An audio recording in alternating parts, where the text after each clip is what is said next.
Hello students, today we will read this beautiful poem, The Ant and the Cricket. A fable is a story, often with animals as characters, that conveys a moral. This poem is about an ant and a cricket, contains an idea of far-reaching significance, which is as true of a four-legged cricket as of a two-legged one. Surely you have seen a cricket that has two legs. Students, fable क्या होती है? ये एक story होती है जिसमें characters animals होते हैं और जो एक हमें बहुत बड़ी शिक्षा देती है। फार रीचिंग सिग्निफिकेंस, जिसका बहुत बड़ा महत्व होता है, इम्पोर्टेंस होती है। Which is as true as a four leg cricket as of a two leg one. Can you imagine who is two-legged cricket? A silly young cricket, accustomed to sing through the warm, sunny months of gay summer and spring, began to complain when he found that at home his cupboard was empty and winter was come. Not a crumb to be found on the snow-covered ground. Not a flower could he see, not a leaf on a tree. Oh, what will become, says the cricket, of me? A silly young cricket. आपने एंट और cricket के बारे में सुना होगा, insects के बारे में सुना होगा। accustomed to sing, habitual, उसकी हमेशा क्या हैबिट होती है? जब सब लोग काम कर रहे होते हैं तो वो अपना सिंगिंग कर रहा होता है, एंजॉय कर रहा होता है। कब, कौन से सीजन में? समर एंड स्प्रिंग सीजन में।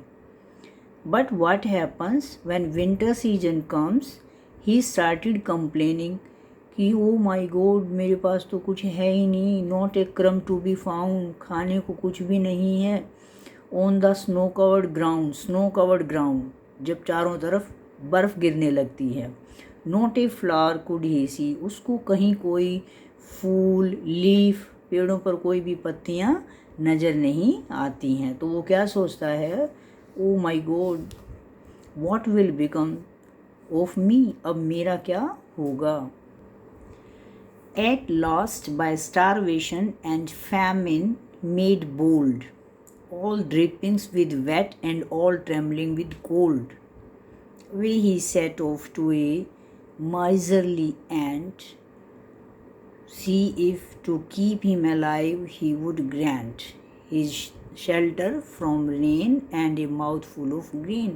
He wished only to borrow, he would repay it tomorrow, if not he must die of starvation and sorrow. आप ये अंडरलाइन वर्ड्स को देखिए पहले। Starvation, famine. स्टारवेशन होता है भूख से मरना, भोजन ना मिलना।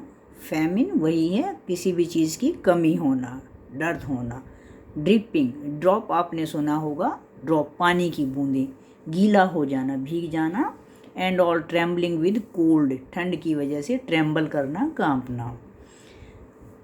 अब बर्फ़ गिरने लगती है, बुरी तरह से वो भीग जाता है, भूख उसको लगी हुई है और इस तरह से भूख के मारे वो ठंड की वजह से कांपने लगता है।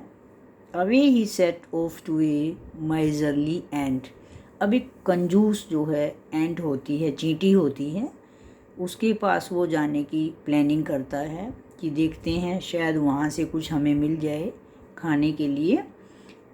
माउथ फुल ग्रेन, मुट्ठी भर खाना ही मिल जाए।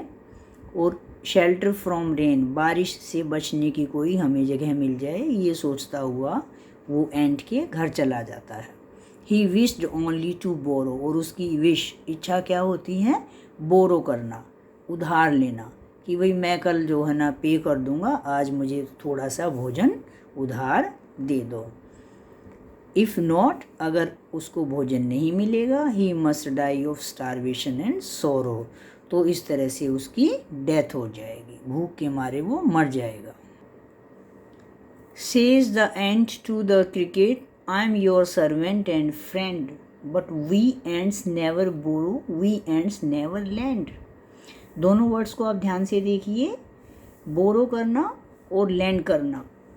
But tell me dear cricket, did you lay nothing by when the weather was warm? Quoth the cricket, not.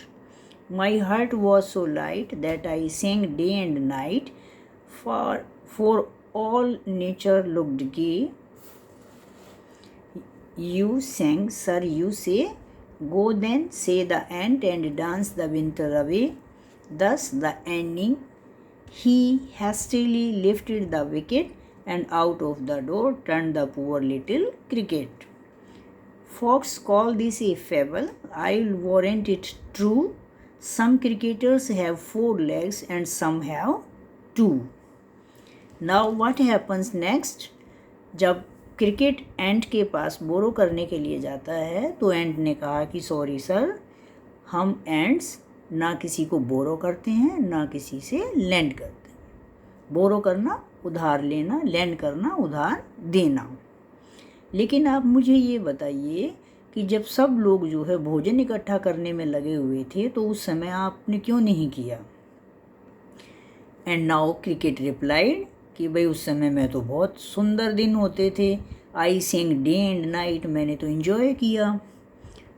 Now and said कि जब आपने उस समय एंजॉय किया तो अब भी आप करिए, डांस करिए, जाइए। और इस तरह से हैस्टीली जल्दी से क्रिकेट वहाँ से चला गया। लिफ्टेड द विकेट, विकेट यहाँ पर है गेट, और and out of the door turn the poor little cricket, और इस तरह से दरवाजे से वो बाहर चला जाता है। फॉक्स यहाँ पर है पीपल, लोग कहते हैं कि भाई ये तो एक फेबल है, अनट्रू है, ऐसे ही मन गढ़ंत कहानी है, लेकिन मैं इसको ट्रू कंसीडर करता हूँ।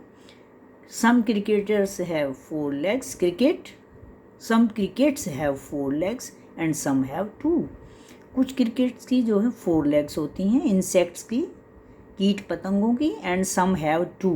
अब आप बताइए कि कौन सा क्रिकेट है जिसकी 2 टांगें होती हैं, और आप ये जान के हैरान हो जाएंगे कि वो कौन है, ह्यूमन बींग्स, इंसान। तो अब बताइए इस कहानी से हमें क्या शिक्षा मिलती है?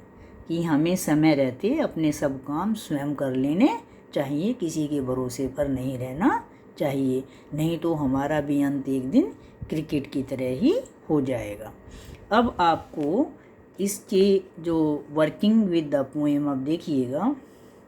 The cricket says, oh what will become of me, when does he say it and why? Oh my God, अब मेरा क्या होगा? क्रिकेट ने ऐसा कब कहा, क्यों कहा? Find in the poem the lines that mean the same as neither a borrower nor a lender be. Shakespeare के द्वारा लिखी हुई इन लाइन्स के आप फाइंड आउट करिए सिमिलर लाइन्स को, सिमिलर मीनिंग वाले वर्ड्स को। What is your opinion of the ants principles? जो एंट के प्रिंसिपल्स हैं, उनके सिद्धांत हैं, उसके बारे में आपका क्या ओपिनियन है? The ant tells the cricket to dance the winter away. Ant cricket को कहती है कि भैया अब डांस करिए, आप ये एंजॉय कीजिए। Do you think the word dance is appropriate here? क्या उन्होंने ऐसा सही कहा है? डांस वर्ड अप्रोप्रिएट है, उचित है? If yes, why? Which lines in the poem express the poet's comment? Read them aloud. Poet के कमेंट को एक्सप्रेस कौन सी लाइन करती हैं? क्या एक्सप्रेस किया है उन्होंने? About 2 legs cricket. Right the comment in your own words, आप अपने शब्दों में इसको लिखेंगे। इसके साथ साथ आपको 9 पेज पर आपकी बुक में आपको कुछ हिस्टोरिकल डेट्स दी गई थी और ये उनका आंसर है, आप इनको मैच करिए और अपनी नोटबुक में भी लिखिए। नेक्स्ट अपनी वीडियो में हम लोग डिस्कस करेंगे इसकी दूसरी एक्सरसाइजेस के बारे में। जब तक आप अपना ध्यान रखिए, स्वस्थ रहिए और मेहनत करिए। Bye bye.